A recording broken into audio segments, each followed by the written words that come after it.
Welcome to Everything Life Coaching. I'm John Kim. And I'm Noelle Cordeaux. We are the founders of Lumia. And we're super passionate about all things coaching, and we want to share what we've learned from over a decade of coaching and training thousands of life coaches. Let's dive into the science and magic of coaching. On today's episode, Noelle and I are going to talk about the stars. Noelle, what should we even title this episode?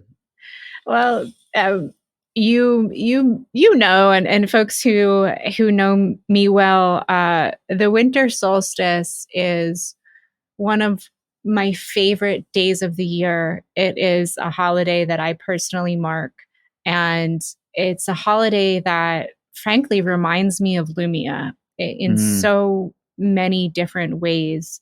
And so we're going to talk about, celebrate, and mark the solstice today. I don't even know. I'm not big on astrology, although of course I've had readings, but I don't even know what the winter solstice is. I know it's the day of the year where it's the fewest hours of daylight. But why is this so meaningful to you? Yeah. So the history of celebrating the solstice is really, really rich. Mm-hmm. And it is, while you are correct that it is astrological, a better word would be astronomical, which is where we're literally looking at the position of the Earth in the sky as it relates to light and daylight. And the winter solstice is the day of the year where we have the fewest hours of daylight.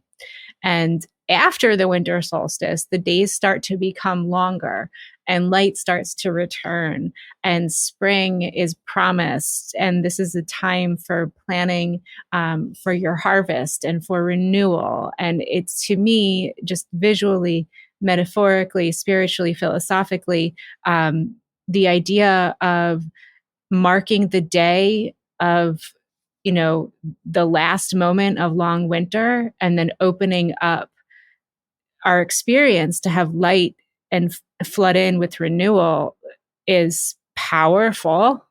Mm-hmm. And it reminds me of coaching.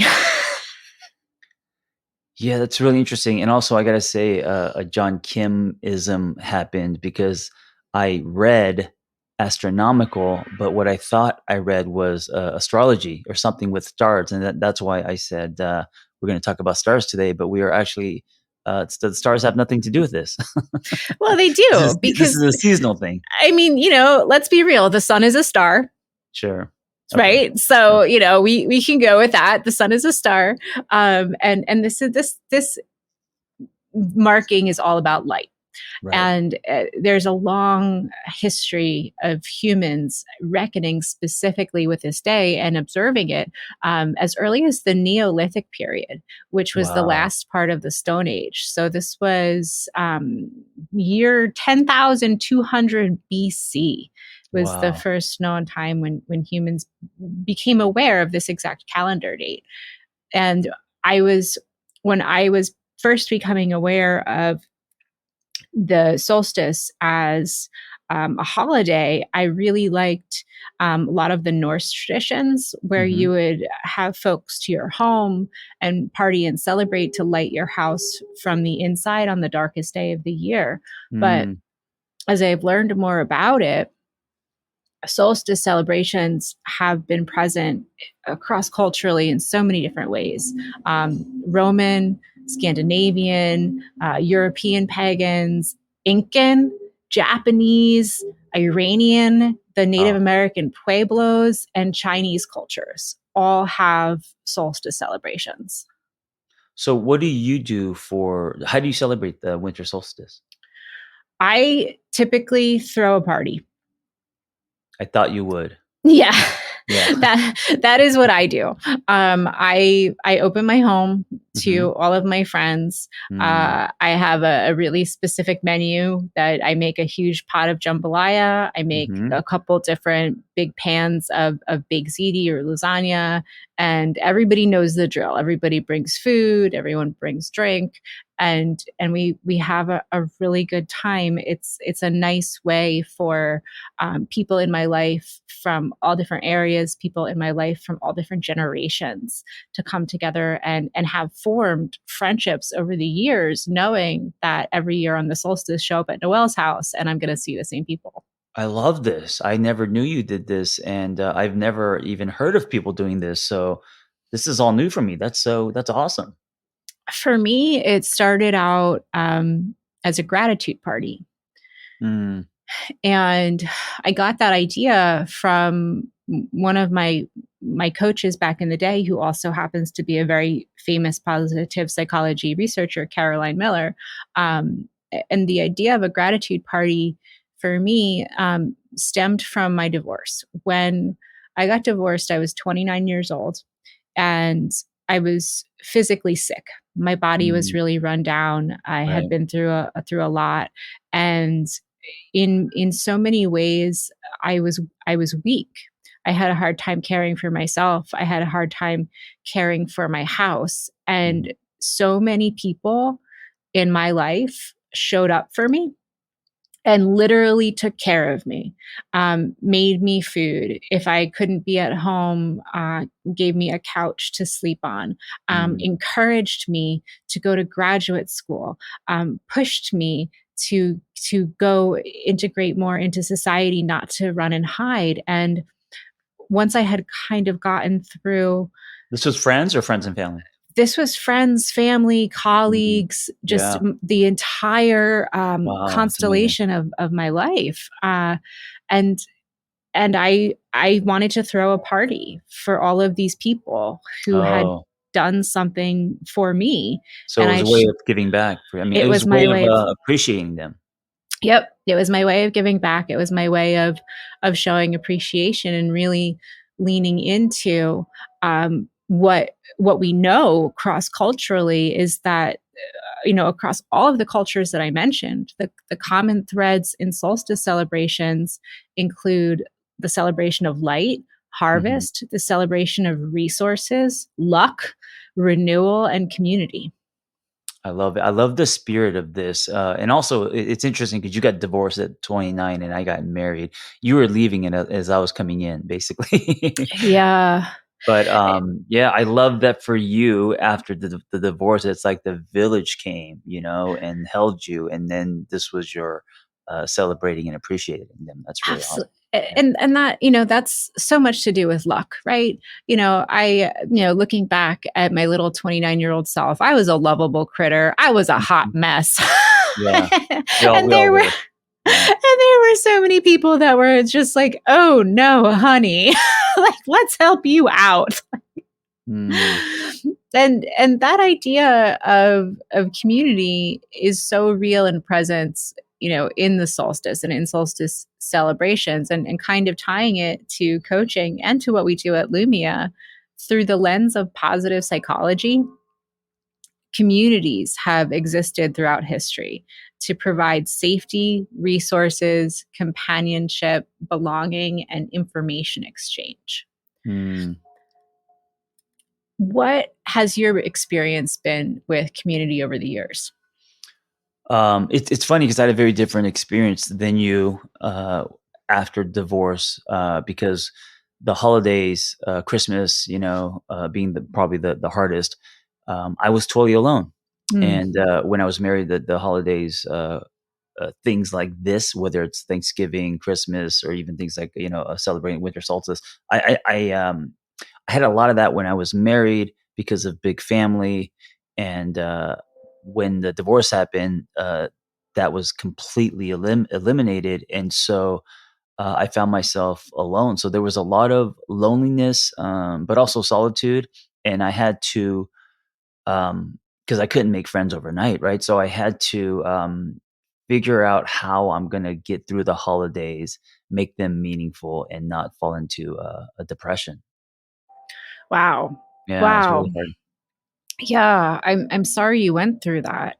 Um, and you bring up a really good point that community is often the basis of social capital, Mhm. where people gain access to social resources and really specifically psychosocial resources. And it's through those roles like husband or Mm, ritual, like, right, right. holidays and narratives that actually give us a sense of our meaning and our identity. And when people are removed from those types of communities, it hurts them. It's a very real pain. Yeah, yeah. I mean, I learned through that experience that, because I used to think in my 20s that friends were extra. We don't need friends, go build your empire, and then when you have time, you make friends. I thought travel was extra, and it wasn't until, I was stripped of friends that I realized, "Oh, they're not extra." Community, friendships, people around you is foundational. Yeah, and it's really surprising to me to hear you talk about the way that your values have changed, because Yeah. when I came to know you, your friendships were the hallmarks of your life. I met so many of your good friends, Yeah, and you met they me when I was coming out of it. I mean, when you met me when I started to actually then build a little village for myself. yeah, Yeah. yeah. So let's talk about building the village. Mhm. Um, so communities, as we understand communities in terms of durable social resources, once had geographical boundaries. And for better or for worse, this is no longer the case. With the internet, with different social groups, with political movements, with different fandoms, community today is totally different. It's best understood as a group of people who have a common interest or purpose or need and who share common values. Mhm. How did you start to rebuild community? Where did you start as your kind of ground zero foundation? Yeah, you said common interest, and I started there. So, that was for me fitness, and then, through fitness, which was the common interest that brought us in, um, friendships, barbecues, competitions, and then that started. But then the other common interest was online, uh meeting people who also, like me, wanted to work in honest ways, helping people who were going through the same thing, and then, building communities online. That was Mm, also yeah, that was also so I had the real life, communities, and then I also started building, online communities, and I gotta say, and everyone knows this, especially today, that online communities are just as real, and we know this from, Lumia. absolutely. Absolutely. Meeting you was actually my first introduction to the power of online community. Right, yeah, you were, a part of my, online community as well, yeah. Yeah. Yeah. When I was back, kind of brought to my knees by divorce, reinventing myself, looking around. And at that time, I had even been estranged from my family during my first marriage. And so I needed to rebuild literally in every single direction. Mhm. And I did the same thing, common interest. There were a couple of different groups that I became a part of that were really important to me. One of them was the music scene. Right. I kind of went headfirst into touring around with different bands, which was really fun. And you have your little crew, and everybody has their common purpose or need or shared values. And then graduate school was Mm, an unexpected community where people were all really interested in the same thing, and that kind of intellectual common value system is what ultimately led me to find you and the TAT community, and then build Lumia based on those same values alongside of you. yeah, it's interesting for you, it was those 2, so it's like we had different, ways in, but at the same time, we also had, kind of 2 pistons going as far as communities and building communities. Yeah, yeah. Yeah. And what's important to know about maintaining community, maintaining your bonds within community, that rituals, customs, and celebrations like the solstice are empirically recognized and validated ways to build and maintain community because they offer positive emotional connection and shared experience. Mm, And studies show that when people have contact with others, that really specifically includes sharing common goals and sharing narratives, which is basically storytelling, telling your story, all of the people involved benefit through increased trust and well-being. Yeah. It reminds me of, back in the day campfires, and, how that produces, closeness and relatability and feeling less alone and all of that. Oh, yeah. Yeah. And, and the rituals don't have to be expansive. And, everyone makes fun of me, but I am a fish fan. I am a diehard fish fan and I love them. And the ritual that is baked into being a part of that community is epic and hilarious. Mhm. How many shows have you gone to? What songs do you want to hear? This show? Can you call the opener for the first set? These are specific chants and dances at the shows. Mhm. These are all, really baked in human ways for a group of people to have a common experience. What are some rituals that you see present in the communities that you're a part of? I would say for me, motorcycle rides, us getting together and, shooting up or down PCH. We have a ritual now where, Vanessa's friends from New York, and us, we meet in upstate New York, to pick apples every fall. Oh, So, we rent an Airbnb. So that's become, we've done it 3 years in a row, and that's become, a highlight of my life. I can't, like, as the year comes by, I can't wait to do that.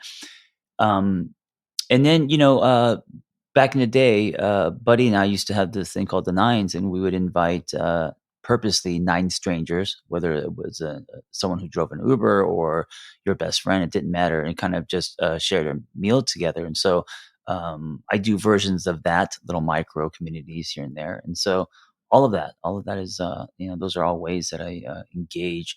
I'm an introvert, so if I don't force myself to do things like that, I could end up, in a cave.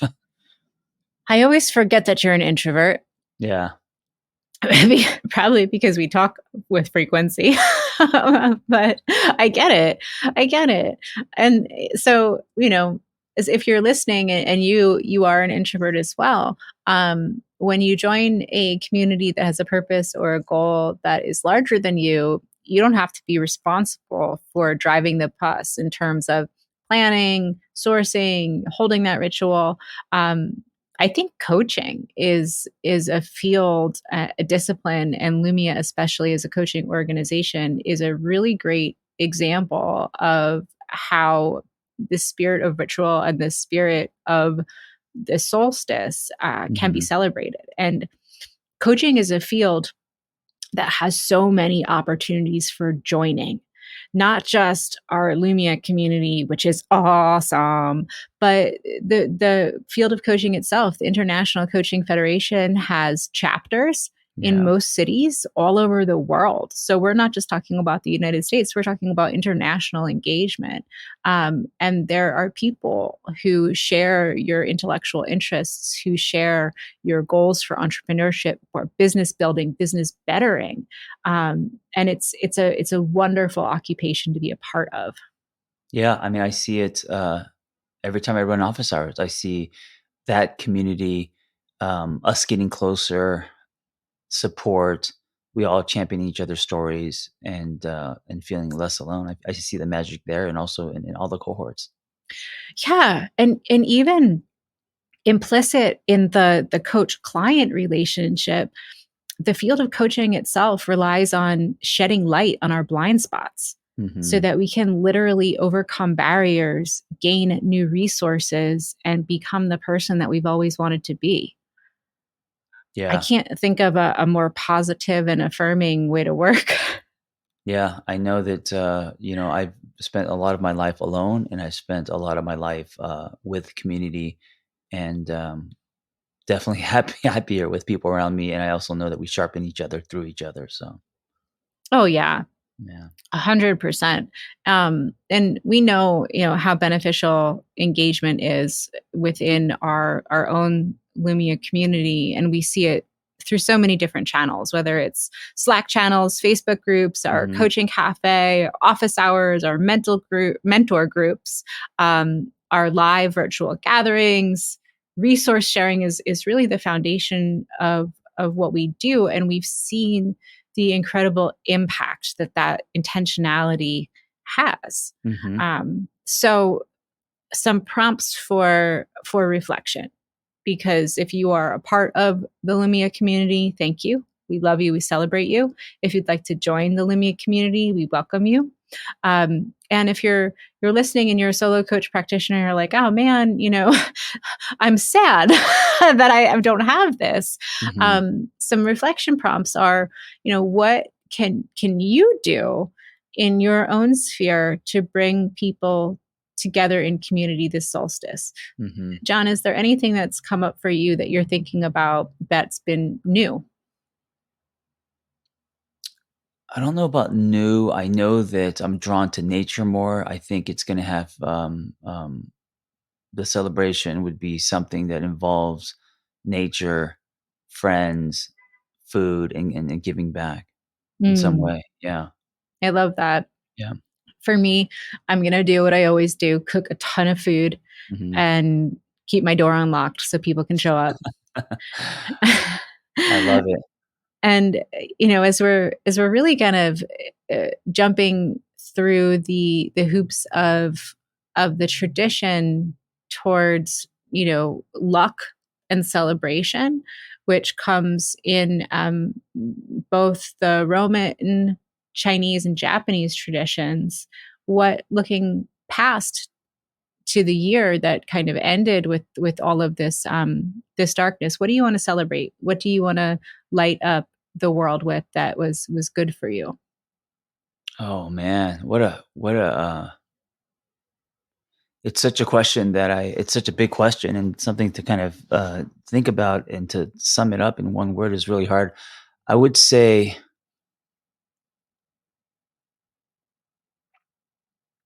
the word that comes to me is hope. Mm, I know we, live in a world right now where there's a lot going on. It's very noisy, um, but I'm very hopeful. And I don't know if that's, I know it starts with a choice, but it, hope in not only the macro, the world, and, for our existence and beings, but also hope, with self and my own personal story, and, um, me continuing to swim toward, my island and my true north. Yeah, for me, I think the word would be hopeful. I love that. I'm going to join you in hope, and my hope has a lot of different well springs, but I have a lot of hope in humanity.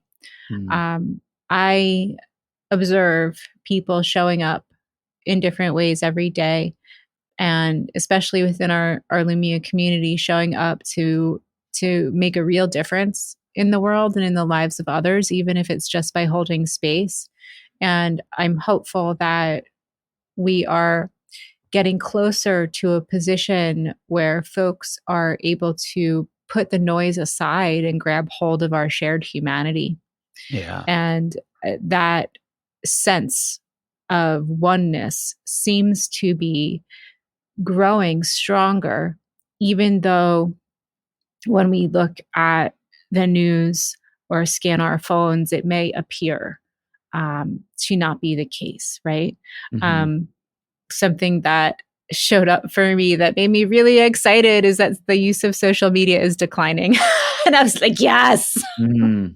I didn't know there that. is hope. Yeah, Yes.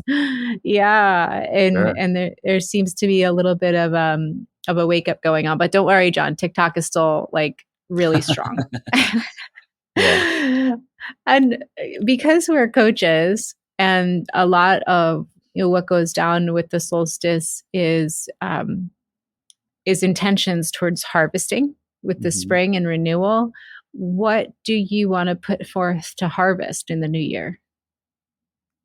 Man, so many hard questions this morning, Noelle. I'm sorry. What do I wanna put forward? What let me, buy myself some time, and maybe you could answer it first for the new year. Yeah. So for me, if I'm thinking about, planting seeds and harvesting, my health is Mhm. is number one. I've had COVID like 4 times, and no joke, it has diminished the quality of my health. And so I am on a journey to get my resting heart rate back to where it was before I got really knocked out, and to turn all of my dials on a regular basis to ensure that I have energy and clarity to continue to do the work that I really love to do. Because the thing that has gotten in the way for me has not been having enough energy day in and day out when I really need to show up and want to show up, Yeah. um, to to create ripples in society. If yours is health, and of course I can relate to that as well as I swim toward 50, I'm gonna say kindness. I'm gonna say I've, um, gotten busy and forgot the importance of kindness. And when I say kindness, I'm talking to, strangers. I'm talking about, to the barista, to everyone, not only just the people, in your, life, uh, kinder to my partner, because I can be, fast to anger. I can be very impatient. I can be, a bit of a tornado. And so, tying kindness to being more grounded, and ultimately, I think, it leads to a spiritual path. So I want to plant that seed. I love that. All right, more hard questions. How can your community support you in harvesting? I think, conversations like this, where it encourages the reminder, to plant seeds, and a lot of times when we're having conversations, whether it's via podcast or office hours, or in any way, mirrors are held up, right? And so Mm, through these conversations and through following other people's stories, I hold up mirrors and see what I need to do in my life. So for me, that's the most powerful. Even individual sessions where I'm helping other people, I also get a lot out of it. yeah, and for me, um, I think that the way that my community can help me in harvesting is to allow grace Mhm. and a reminder for rest, and to have a shared commitment to limit hustle culture and Mm, increase the quality of our culture yeah, in I love that. instead. Yeah. Yes, yes, quality. Quality over quantity, depth over width is, kind of the theme. Oh yeah. Oh yeah. And because, community is active because it's give and take. Given our goals, what will you offer to your community in return? Time and presence, I Mm, think, to me, that's the most valuable. yeah. Yeah, Um, I have to think about this because time and presence are things that I often give freely, and that's also maybe where I overextend a little bit. sure, sure. So I think that what I might offer to my community in return is a deeper intentionality Mm. that will hopefully allow for greater quality in my work, in my time, in the way that I show up. I love it. Thank you for this conversation because, if you're listening, hopefully this is, um, if anything, a reminder, or hopefully it stirs something in you to ask yourself, the same questions. Yes, and happy solstice. Yes. Thank you for shedding light on something I had no idea existed. That's okay. I'll FaceTime you from the party. Yeah. Thank you. All right. Be well, All everyone. right. Take care. Thanks for listening to Everything Life Coaching. If you're feeling the draw to become a coach, head to lumiacoaching.com/everything. Explore a new career that brings fulfillment, gives you a true sense of purpose, and a bold community to do it with. Lumia is ready to equip you with the tools, training, and community you will need to reach your goals. If you're ready to build a unique coaching business on your own terms while making an impact on the world at large, Lumia is the next bold step in your coaching journey. That's lumiacoaching.com/everything. And hey, if you're waiting for a sign, this is it.